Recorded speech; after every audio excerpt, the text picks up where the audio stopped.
ለ3 ዓመት ያህል በጫካ ቆይተናል። ወደ ትግልም ስንገባ ወይም ወደ ጫካ ስንገባ ምክንያታዊ ነበር።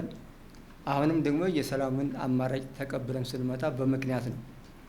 ስለዚህ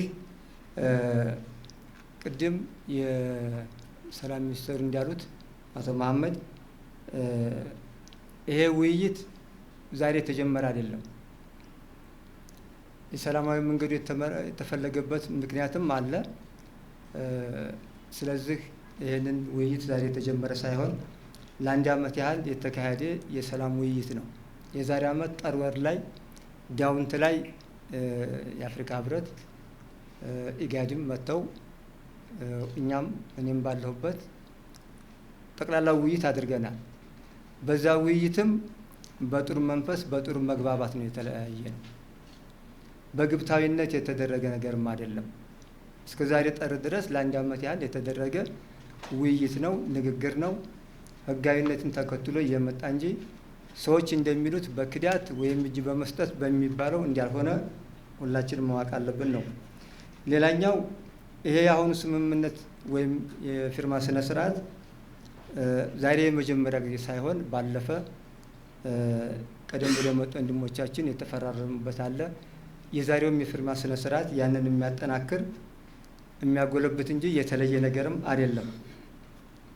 ሌላኛው በዚህ የሰላምን አማራጭ እንድንመርጥ ያደረገ ምንድን ነው? በ3 ዓመት የትግል ቆይታ ውስጥ ሁሉን ነገር አይተነዋል። አንደኛው ነገር በዚህ በአማራ ክልል በብዙ ቦታዎች ላይ ተንቀሳቅሰናል። በህዝቡ ላይ ያለውን ግፍ፣ መከራ፣ ስቃይ እናውቀዋለን። ስለዚህ ያ ስቃይ መከራ ከዚህ በላይ መሄድ የሚችልም አይደለም። የአማራ ህዝብ እንደ ህዝብ ይህን ጦርነት መሸከም የሚችልበት አቅም የለውም። ባለፈ በነበረ ከጁንታ ጋር በነበረ ጦርነት ብዙ ስቃይ መከራ ደርሶበታል። አሁንም በፋኖ በነበረው ትግል ለ3 ዓመት ያህል ብዙ ስቃይ መከራም ደርሶበታል። ሰላም የለም፣ ልማት የለም። በሽተኞች ወይም ደግሞ እናቶች ከቦታ ቦታ እንደፈለጉ ሂደው መታከም የማይችሉበት ደረጃ ላይ ነው ያለው። ትምህርት ቁሟል ማለት ይቻላል። ስለዚህ ይሄ ችግርም እኛም ያሳስበናል፣ ያስጨንቀናል። ይህም ስለሚያሳስበና ስለሚያስጨንቀንም የሰላምን አማራጭም እንድንወስድም ያስገድደናል ማለት ነው። ስለዚህ ይሄንን ስቃይ በመቀነስ በአማራ ክልል ብቻም ሳይሆን እንደ ሀገርም ያለውንም ችግር በመፍታትም የራሳችንን ድርሻ ማበርከት አለብን ብለን እናምናለን። ሌላኛው ትግሉ አሁን እንግዲህ ሁላችሁም እንደምታውቁት በርካታ የፋኖ ኃይል አለ። የፋኖ ኃይል በአማራ ትግል ላይ ብዙ ጣልቃ ገብነት አለ። ከውስጥ እስከ ውጭ ይህ ፍላጎት ትግሉንም ወይም አጠቃላይ ፋኖንም ወደ አንድ ሊያደርገውም አልቻለም። በዋነኛነት ይህን ትግል በበላይነት የሚመሩት ወይም ደግሞ ተጠልፏል። የተጠለፈውም በህወሓት በሻዕቢያና በግብጽ ነው። ከነኚህ ሰዎች ጋር ሆኖ የአማራን ጥያቄ መመለስ ይቻላል ወይ ነው። እንደ ሀገርም የኢትዮጵያንና የኢትዮጵያን ህዝብ ጥያቄ መመለስ ይቻላል ብለን ካሰብ አይቻልም። ህወሓትም ሆነ ሻዕቢያ ባጸደቁት ህገ መንግስት ነው እቺ ሀገርም እየተተራመሰች ያለችው፣ ህዝባችንም መረጋጋትም ያቃተው። ስለዚህ ከነዚህ ኃይሎች ጋር ሆኖ በምንም ተአምር የአማራን ጥያቄም ሆነ የሀገራችንን ጥያቄ ማስመለስ አይቻልም የሚል እምነት አለ። አሁንም ሀገራችን እያተራመሱት ያለ ህወሓት፣ ሻዕቢያና ግብጽ ናቸው። ብር ይመድባሉ፣ ተተኳሽ ይሰጣሉ፣ መሳሪያ ይሰጣሉ። አሁንም አገሪቱ እንዳትረጋጋ እንዲያውም ጦርነቱ እዛው አማራ ክልል ላይ እንዲካሄድና ትርምሱ እዛው ባለበት እንዲቆም ህወሓትም ቢሆን ሻዕቢያም ይሄ ጦርነትን በሩቅ ማስቀረት የሚል ሳይንስ አለ በሚሊተሪ ሳይንስ።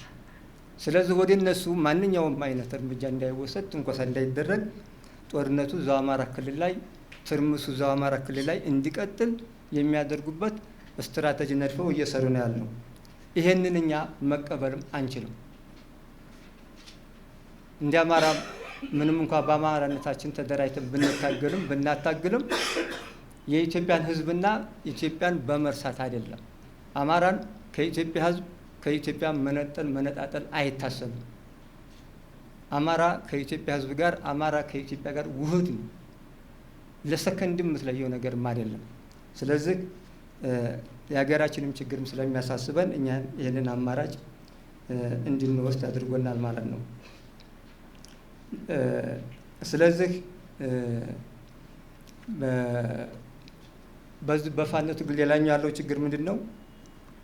አክራሪ ብሔርተኝነት አለ።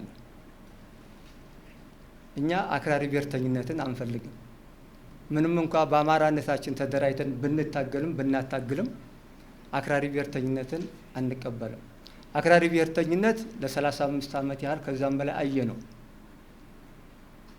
አገር ሲያፈርስ ሲበታትን ወይም ለመበታተን አደጋ ላይ ሲጥል አየ ነው። አንድም ቀን ሰላምን አግኝተን አናቅም። እንዲህ ሀገር እንደ አማራ ብቻም ሳይሆንም እንዲህ ሀገር በሁሉ ቦታ ላይ ያለውን ግጭትም እልቂትም የሀብት ንብረት ውድመትንም ሁላችንም ስለምናውቀው፣ ስለዚህ አክራሪ ብሔርተኝነት ለአማራ ህዝብም አይመጥንም፣ ለሀገራችንም አይመጥንም፣ አጠቃላይ ለህዝባችንም አይመጥንም ብለን እናምናለን። ስለዚህ አክራሪ ብሔርተኛ ሆኖ አገርን ከማፈራረስ ከመገነጣጠል ከመበታተን የፈለገውን ይሁን ደካማም ቢሆን አምባገነንም ቢሆን አገርን እንደ ሀገር ማስቀጠል የሚችል ኃይል መኖር አለበት ብለን እናምናለን። ስለዚህ በእነኚህ ኃይሎች የአማራም ጥያቄም ስለማይመለስ ያስመልሳሉ ብለን ስለማናምን ይህንን የሰላምን አማራጭ እንድንወስድ ተገደናል። መውሰዳችንም ትክክል ነው ብለን ነው የምናምነው።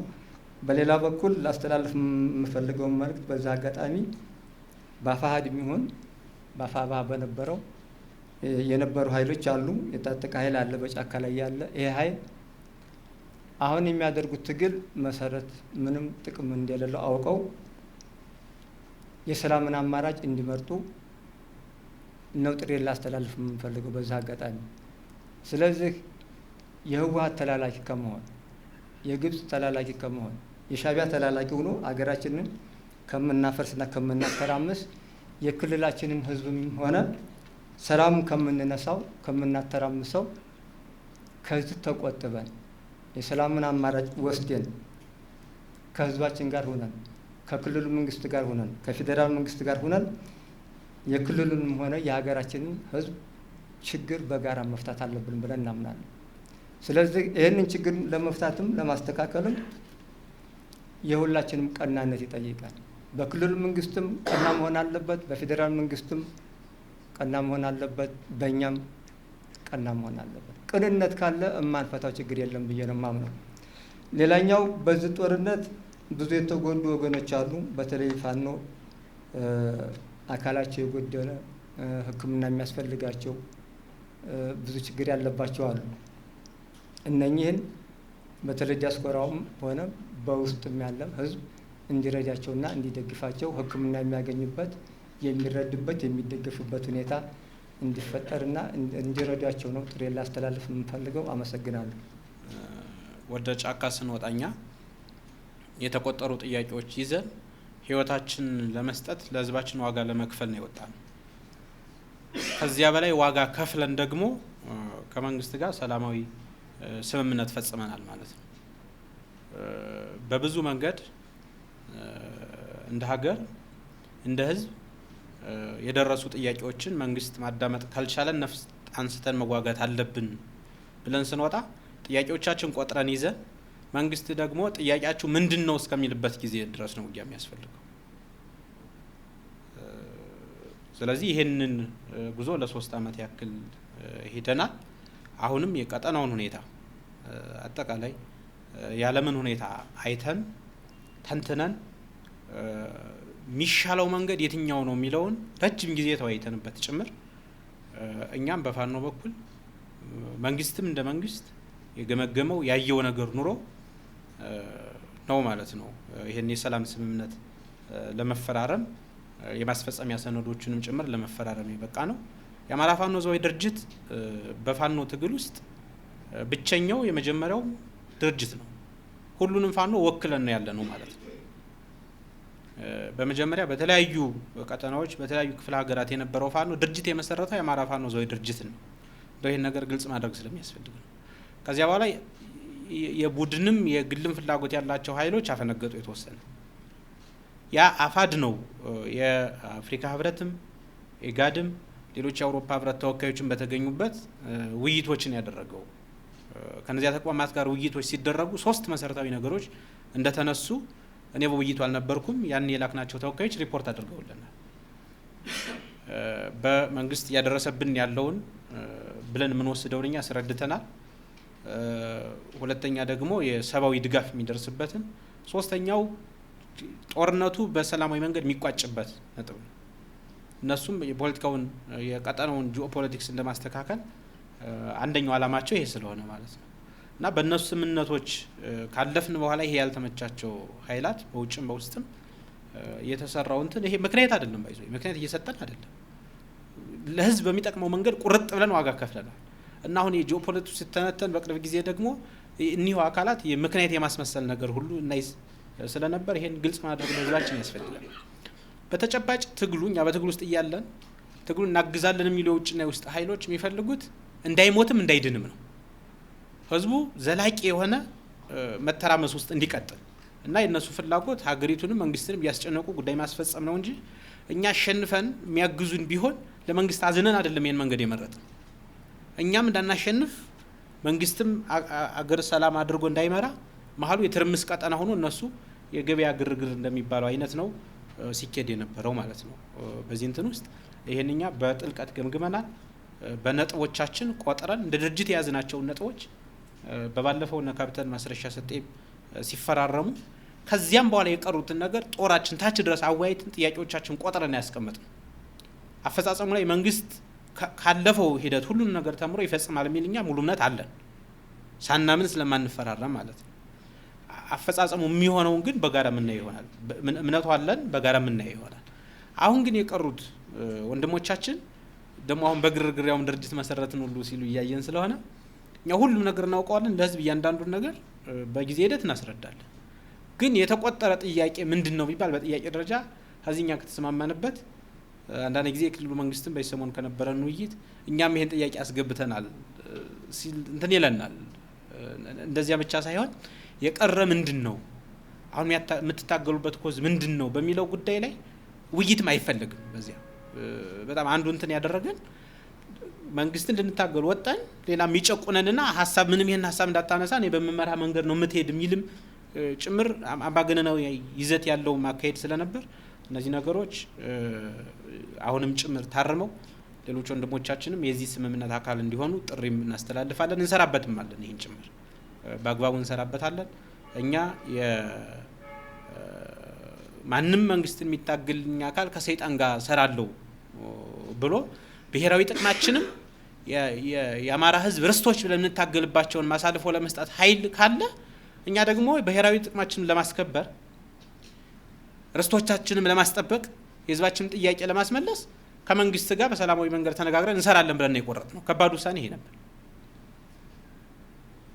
ስለዚህ በዚህ ስምምነት ውስጥ አልፈናል ስምምነቱን ተፈጻሚ የሚደረግባቸው ነጥቦች ቀጣይ በዝርዝር ቴክኒካል ኮሚቴ ተዋቅሯል በየቀጠናው በጣም በፍጥነት የህዝባችን ጉዳይ ጥያቄ ለማስመለስ አገራችን የተረጋጋች ብሔራዊ ጥቅሟ የተከበረ የአማራ ህዝብም ትናንት ዋጋ ሲከፈልበት የነበረውን ትልቅ ጉዳዮች አሁን አንዳንድ ጉዳዮች የባህር በርን ጨምሮ መንግስት ሲያነሳቸው በትግል ውስጥ ነን የሚሉ አንዳንድ ወንድሞቻችን እንደ ወንጀል ያነሱታል እኛ እንደ ትግል ምልክት እንደማራ ትግል ምን ወስደው እና ፕሮፌሰር አስራት ወልደየስን ይሄ ጥያቄ እነሱ ጥያቄ ነበር እኛ መንግስት ሲያነሳው ትክክል ማይሆን ጥያቄ የለም እኛ ስናነሳው ትክክል ከሆነ ማለት ነው መንግስት የሚሰራው መጥፎ ነገር ደግሞ እኛ ስንሰራው መጥፎ ማይሆንበት ምክንያትም የለም እና በሎጂክ መሬት ላይ ባለው እውነት አጠቃላይ ጂኦፖለቲክሱን በመተንተን ውስጥ መግባባት መወያየት ያስፈልጋል አሁንም ከዚህ በላይ መፍጠን ለውይይት ለሰላም መፍጠን ያስፈልጋል እኛ ከትግል አልወጣን የትግል እንትን ነው ያስቀመጥነው የትግል ጥያቄዎቻችን የሚያርፉበት ምዕራፍና ቀጣይ ምን ሄድበት መንገድ ምንድነው ነው በሰላማዊ መንገድ የአማራን ህዝብ ጥያቄ ማስመለስ ትግላችን እስከምንሞት ድረስ ልንሞት ነው የወጣን አሁን ከዚህ ለመድረሳችን ከእግዚአብሔር በታች ማንንም ጋራንት አልነበረን ሞነት ለማናገር ስለዚህ እስከ ፍጻሜያችን ድረስ በአማራ ህዝብ ጥቅም ጥያቄ ላይ የምንደራደር አይደለንም በአገራችን ሉዓላዊነት እና ብሔራዊ ጥቅም ጭምር ደግሞ የምንደራደር አይደለንም እነዚህ ሁለቱ ጉዳዮች የሚጋጩም የሚፋለሱም አይደሉም። የአማራ ህዝብ አገር ሰሪ ነኝ ብሎ የሚያምን ማህበረሰብ። ስለዚህ ከዚህ በኋላ ያለውን ግን በምንፈልገው በሚጠቅመው ለህዝባችን የተስማማንባቸውን ስምምነቶች ተፈጻሚ የምናደርግ ይሆናል። ለተፈጻሚነታቸው ራሳችን ኃላፊነት ወስደን የምንሰራም ነው የሚሆነው እንጂ ደክሞን ከትግል እየወጣን እያረፍን አይደለም። በዚህ ስቃይ ውስጥ ያለ ማህበረሰባችን ተመልሶ በምንፈልገው ልዕልና ልክ እስከምናየው ድረስ ከመስራት ከመታገል ወደፊት ከመቀጠል ወደ ኋላ አንልም። አመሰግናለሁ።